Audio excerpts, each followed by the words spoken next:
வணக்கம் தமிழ் உறவுகளே. நம்ம ஐயா வந்துட்டு செல்வகுமார் ஐயா வந்துட்டு பேசியிருப்பார் பாருங்க.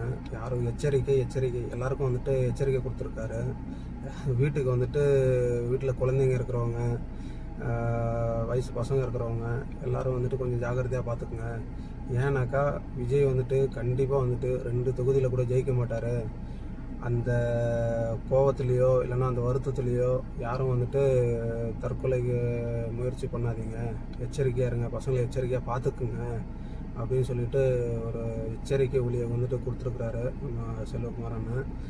இந்த காணொலியை பாருங்கள், உங்களுக்கு தெரியும் அவர் என்னென்ன சொல்லியிருப்பார் அப்படின்னு சொல்லிட்டு.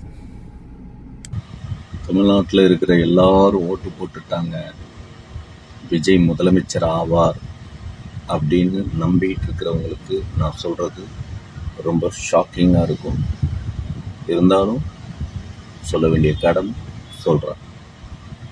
கண்டிப்பாக விஜய் அந்த ஆள் நின்று 2 தொகுதியில் கூட ஜெயிக்க மாட்டான். சீரியஸாக மேக்சிமம் எங்கேயுமே ஜெயிக்கிறதுக்கான வாய்ப்புகளே இல்லை. அதனால் நீங்கள் கற்பனையில் வாழாதீங்க. நான் எதுக்காக இதை சொல்ல வரேன்னா, அவர் தோத்துட்டார் அப்படிங்கிற நியூஸே உங்கள் வீட்டில் இருக்கிற குழந்தைங்க வரைக்கும் ரொம்ப ஷாக்காக, அந்த ஷாக்குக்கு நிறைய தற்கொலைகள் நடக்க ஆரம்பிக்கும். அதை புரிய வைக்கணுங்கிறதுக்காக தான் இப்போ நான் உங்களுக்கு வீடியோ போடுறேன். ஆமாம், புரிஞ்சுக்கோங்க. தயவு செஞ்சு யாரையும் சாக கொடுக்காதீங்க. ஏற்கனவே ஒரு 50 பேர் இவனால் செத்து போயிட்டாங்க. மறுபடியும் தோற்று போய் வெக்ஸ் ஆகி நாங்கள் சூசைட் பண்ணோம் அப்படிங்கிற இடத்த நடத்தி விட்டுறாதீங்க. தயவு செஞ்சு வீட்டில் இருக்கிறவங்களாம் குழந்தைங்கள ரொம்ப பாதுகாப்பாக வச்சுக்கோங்க.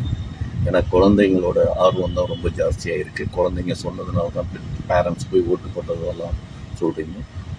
நல்லா திருப்பி சொல்கிறேன், ஒரு காலத்துலேயும் அவன் ஜெயிக்க முடியாது. ஆமாம், அவன் முதலமைச்சர் ஆவான் அப்படிங்கிற கற்பனையை வச்சுக்காதீங்க. தயவு செஞ்சு ப்ராக்டிக்கலாக இருங்க, ப்ராக்டிக்கலாக வாங்க. இதுக்கு மேலே எனக்கு என்ன சொல்கிறதுன்னு தெரில. அறிவார்ந்த தமிழ் சமூகத்தை காப்பாற்றி தொலை, அவ்வளோதான் என்ன சொல்ல முடியும்.